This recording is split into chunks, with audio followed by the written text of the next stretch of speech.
Good morning, everyone, and welcome to this new session of the morning briefing. Let's start.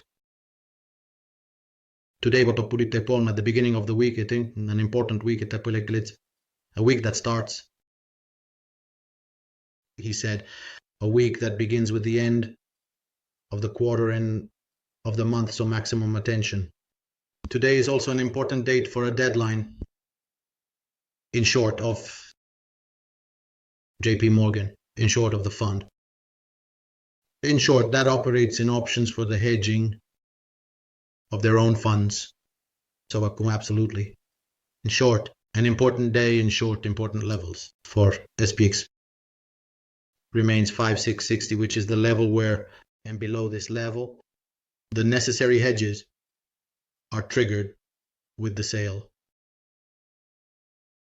of many contracts, positioning themselves on these positions by JP Morgan above 5.6 and 60. They must close these positions, so pay maximum attention because the day is important, then the week awaits us.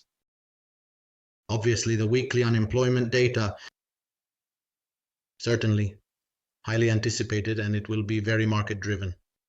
At the moment, in short, the market opening in general, not only the American ones, but a little bit all over the world. In short, well, it's another week with a strong opening in letter, in short, in IKEA towards approximately 3%.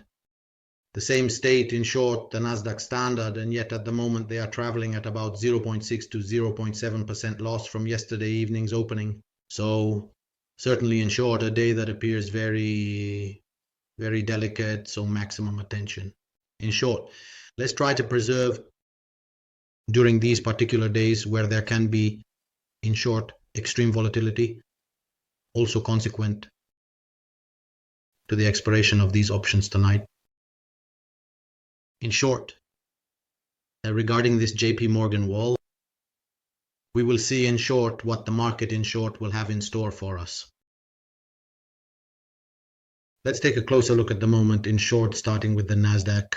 At the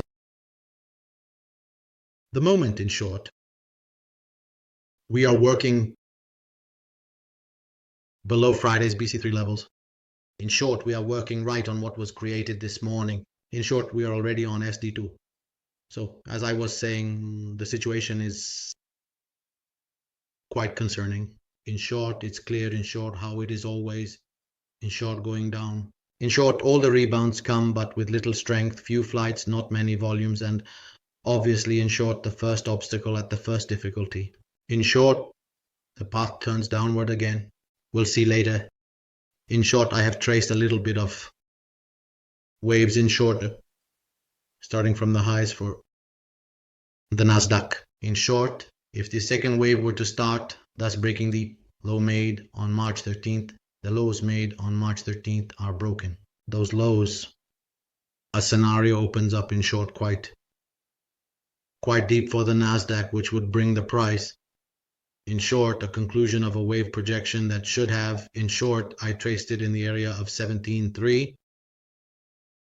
Same thing for ESSA. Situation equally concerning, as I was saying. In short, where are we? The level to monitor is this. We trace it. Where is it? Here it is, 560. Okay, which then corresponds to 5,510 of DSPX. These are important levels to monitor. In short, broken the same. In short, to be in short, those scenarios would also open up in short of the development of a second wave, very, very important, which would bring the price. I have it here marked at the target, so at 551,151, which would roughly be the area of 5,195 to 5,200 of futures, so pay maximum attention. In short, as you can see, this is the SPX chart. This is the channel on the first channel of this first wave that I then reversed. I practically copied and replaced it, starting so from the peak of this rebound. And this is the objective. I simply drew this copied channel with a rectangle, traced with a colored rectangle, copied, duplicated, taken, and placed here. And this is the target of the second unique 6px. Dawn for Nasdaq to be in short all similar situations. Even though I repeat, it's a global situation. Even if you take, for example, I don't have it ready now, but if you take the chart of the FTSE All World, which is the index that encompasses all global indices, where in particular the American ones weigh about 70-75% on that index. But if you look at it, it is also resting on very important support levels, all of which open scenarios of a decline of about another 8-10% further decline of the FTSE World, which is an index that encompasses all global indices. So, and on a global level, this situation is indeed one of bearish pressure. So maximum attention and caution. Always balance your positions. Do not overdo it. Be prudent. This is my suggestion.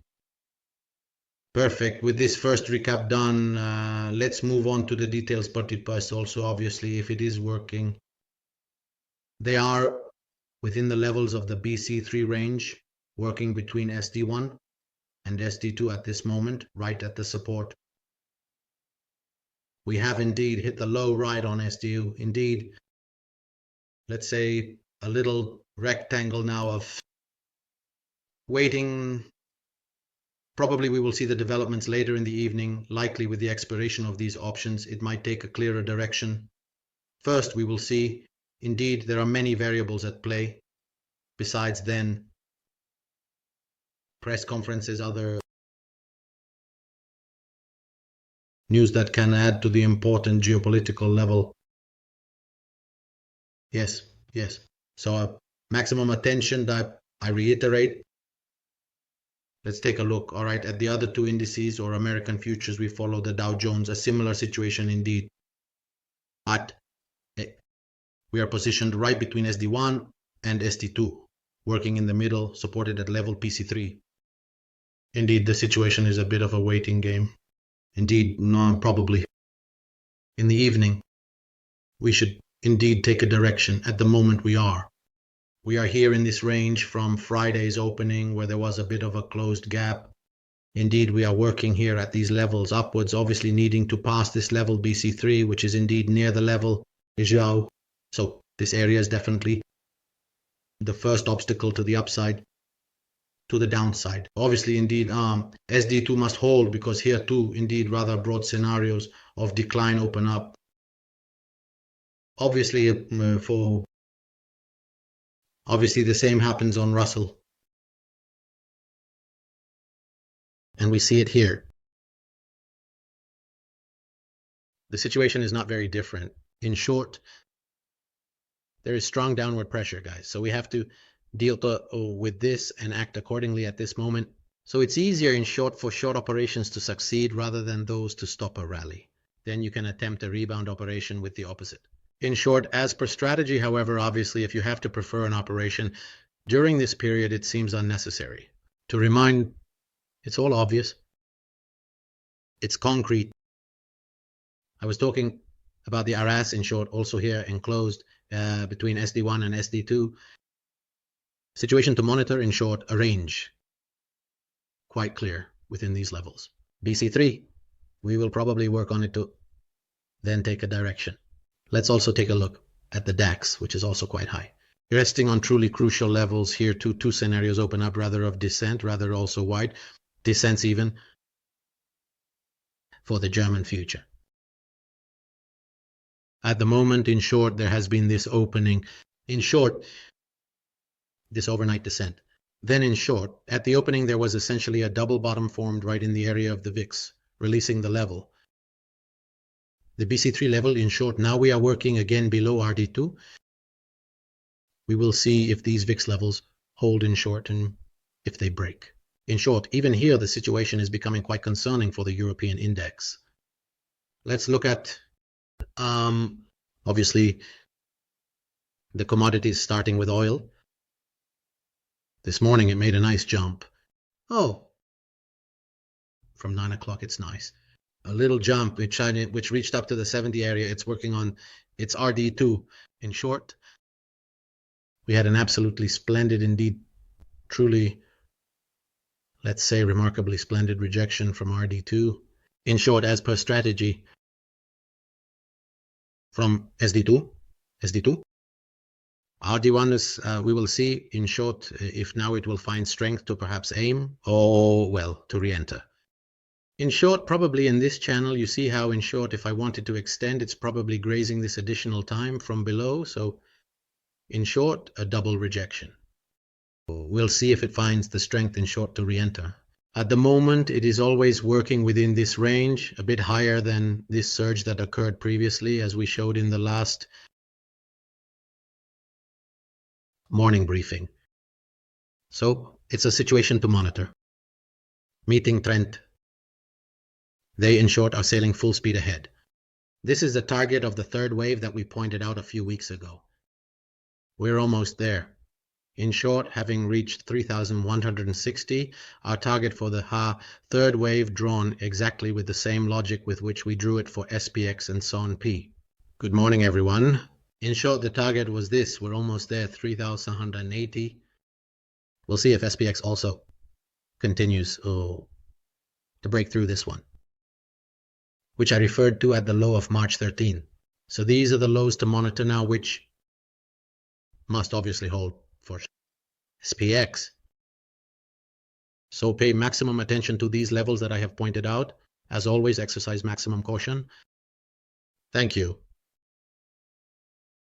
Today is Monday. The week has started with a bearish tone, so I reiterate caution. Perhaps I have been repetitive today by saying caution too many times, but these are days when attention must be kept high. With this, we conclude this morning briefing from Monday, March 31st. We'll catch up later in the chat. As always, leave a like on the video and thank you all for your attention.